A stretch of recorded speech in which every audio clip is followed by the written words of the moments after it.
Hello, welcome to good thoughts. So কিছুদিন আগে well ২ দিন আগে আরকি আমাদের একজন কোর্স ইন্সট্রাক্টর উনি Google Classroom-এ একটা পোস্ট দিয়েছেন যে আমাদের ফাইনাল যে প্রজেক্ট সাবমিশন হয়েছে সেখানে প্লেজারিজম ধরা পড়ছে অ্যান্ড প্রবাবলি ডিফারেন্সটা খুব বেশিই হবে হয়তো।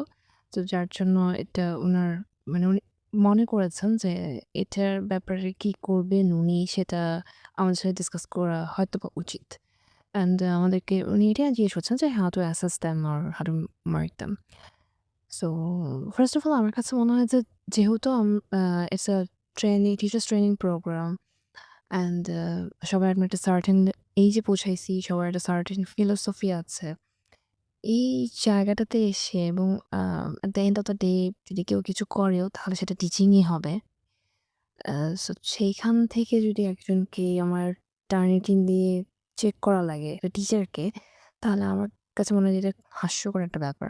কারণ একজন টিচার সে যদি তার ফাউন্ডেশন যদি ক্লিয়ার না থাকে, তার স্টার্টিংটা যদি ক্লিয়ার না থাকে, তাহলে সে যখন প্রফেশনাল ফিল্ডে যাবে, স্টুডেন্টদের সাথে কথা বলবে, এন্ড টিচারের কাজ তো শুধু সাবজেক্ট পড়ানো না বা কনটেন্ট বোঝানো না।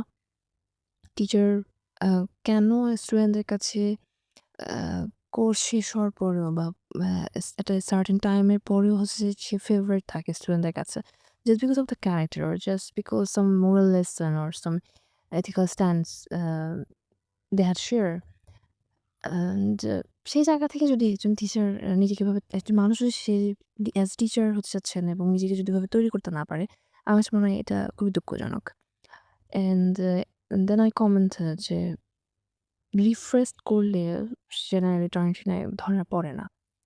অ্যান্ড এছাড়া অনেকেই কমেন্ট করেছে। তো মজার বিষয়টা হতেছে যে স্যার যখন পোস্টটা করেছেন, পোস্ট করার পরে আমাদের হোয়াটসঅ্যাপ গ্রুপে একজন টেক্সট করেছে যে, "যদি রিটেন এক্সাম দিতাম আমরা তাহলে আমাদের এই মাথা ব্যাথাটা এখন থাকতো না।"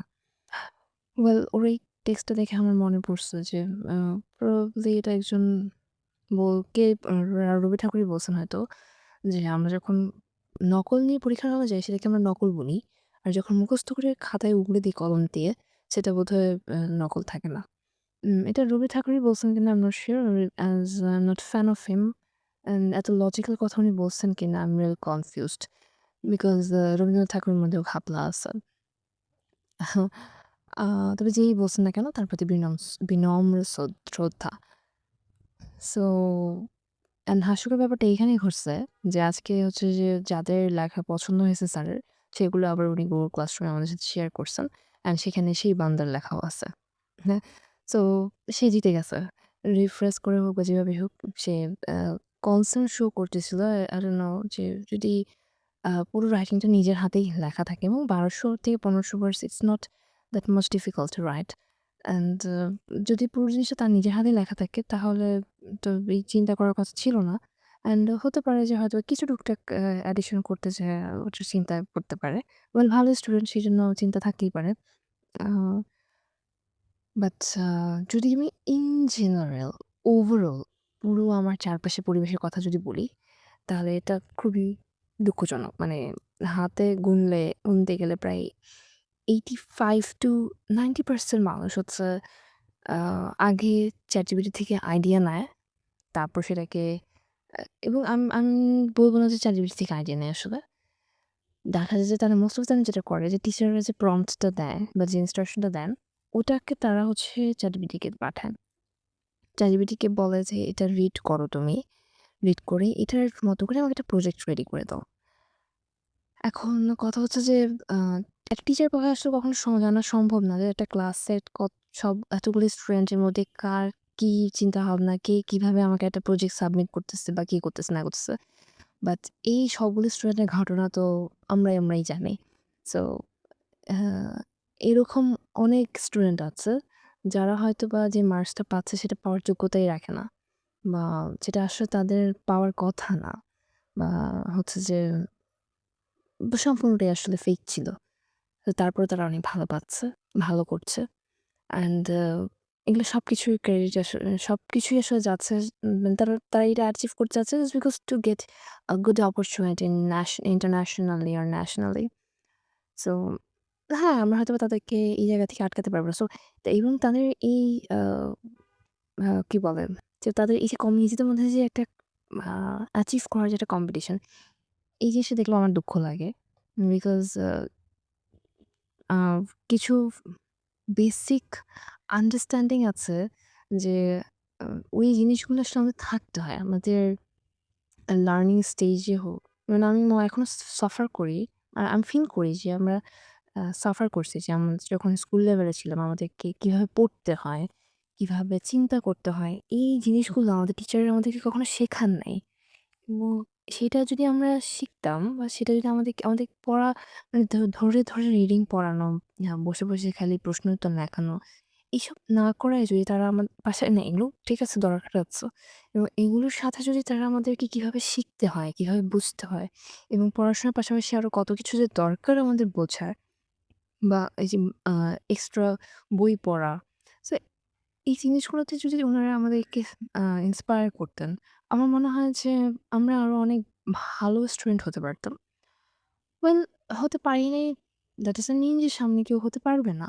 কিন্তু তার মানে আমি যেটা সাফার করে আসছি মানে আমার কাছে খুবই দুঃখ লাগে যে মানে অনেকেই আছেন আমার সাথে যে তাদের কথা হচ্ছে যে, "আমরা কি এটা পড়ছি স্কুলে? তাহলে ওদের কেন পড়তে হবে? ওদের এত জানতে হবে না। ওদের এত পড়ার দরকার নেই। ওদের এত বোঝার দরকার নেই। আমি শুধু চাকরিটা পাইলেই হইছে। আমি শুধু এই সার্টেন লেভেলে যেতে পারলেই হইছে।" এবং আ মানে এতটা করাপ্টেড মাইন্ডের মানুষগুলো যখন তারা এক্সপেক্ট করে যে তারা টিচার হতে চায় অ্যান্ড যে প্রফেশনটাকে আল্লাহ পাক নিজের হাতে সম্মান দিছেন বাবা-মার পরে। সো এই জিনিসটা নিয়ে এত হাসতামশা, এত গাফুলতি এবং সেটার রেজাল্ট আমরা পাইছি। পুরো এশিয়ার কান্ট্রি যত দক্ষিণ এশিয়ার মধ্যে সবচেয়ে লোয়েস্ট লাস্টের দিকে আমরা আছি। আমি জানি না র‍্যাংকিং কত নাম্বার আসলে। কতগুলো দেশের মধ্যে র‍্যাংকিং আছে। বাট এট এই এই এটাও কি লজ্জা লাগে না? বা আমি জাস্ট একটা চাকরি পেলেই হয়ে গেল? আর আমার কাছে খুবই অবাক লাগে। বা আমি একটা কোচিং খুলে বসাইতে পারলেই হয়ে গেল। আমি ফান করতে পারলেই হয়ে গেল। আমি টেকনোলজি ব্যবহার করতে পারলেই হয়ে গেল। আম এটা শুধু আমাদের জন্য যারা আমাদের ইন্সট্রাক্টর তাদের দোষ দিয়েও লাভ নেই। এবং এবং আরো দুঃখ মানে আরো কষ্ট লাগে কখন? মানে ইউজুয়ালি আমরা তো সাফার করছি। মানে যারা ইউজ করি না বা যারা হচ্ছে একদম বলদ টাইপস এর হচ্ছে যে সনাতন পদ্ধতিতে পড়াশোনা করি। ওয়েল আমার কাছে মনে হয় পড়াশোনা যখন আমরা করছি বা আমরা যখন কিছু শিখছি তখন সেটা সনাতন পদ্ধতিতেই থাকা ভালো। তাহলে আপনি অনেক কিছু শিখতে পারবেন। বা যখন আমরা প্রবলেম ফেস করি তখন সেই প্রবলেমটাকে আমরা আবার কিভাবে ডিল করছি বা প্রবলেম থেকে আবার কিভাবে বের হব সেগুলো আমরা বুঝতে পারি। সো আ সেই জায়গা থেকে আমার কাছে মনে হয় এই পড়া শেখার সময়ে শর্টকাট ইউজ না করাটা বেটার। অ্যান্ড টেকনোলজি আছে অবশ্যই। সেটাকে আমরা অবশ্যই সেভাবেই ব্যবহার করব যেটুকু করা উচিত। লাইক আ আমি একটা প্রম্পট পড়লাম। পড়ার পরে আমি হচ্ছে যে কিছুক্ষণ ব্রেইনস্টর্মিং করব। করার পরে স্পেসিফিক পয়েন্টে আমি কিছু কোয়েশ্চেন আস্ক করব। যে কোয়েশ্চেন গুলো আমাকে একটা টিচারই অ্যান্সার করতে পারবে। সো আমি টিচারকে কোয়েশ্চেনটা না করে আমি সেটা আ এআই কে কোয়েশ্চেন করছি। So that's okay. কিন্তু আমি এআই কে কেন আমার জন্য একটা কিছু বানায় দিতে পারবো যখন আমি নিজেই একটা লার্নিং স্টেজে আছি। এবং আরো হাস্যকর ব্যাপার হচ্ছে যে যারা ম্যারিড তাদের হাসব্যান্ডরা তাদেরকে সব লিখে দেয়। মানে হে এটার আবার কি হিসাব দাঁড়ায়? তো যাই হোক হাজার হোক এটা দুনিয়া। দুনিয়াতে হাজার রঙের খেল-তামসা চলতে থাকে। এই খেল-তামসার মধ্যে দিয়েই আমাদের বেঁচে থাকতে হয়। অ্যান্ড ওয়েল মানে এ মানে এখন সিচুয়েশন এরকম হয়ে গেছে যে এটার জন্য যে কষ্ট পাচ্ছি ব্যাপারটা এরকম না। বাট খুবই একটা উইয়ার্ড একটা ফিলিংস ক্রিয়েট হচ্ছে যে আমরা আসলে কোন দিকে আগায় যাচ্ছি। আগে ১০ টা টিচারের মধ্যে হয়তোবা ২ টো টিচার করাপ্টেড থাকতো। আর এখন ১০ টা টিচারের মধ্যে ৯ টা টিচারই করাপ্টেড থাকে। তাহলে আমরা কি পেতে যাচ্ছি ইন ফিউচার? আমাদের এখানে টিচাররাই ঠিক নেই। এবং ওয়েল আ আল্লাহ জানে কি আছে।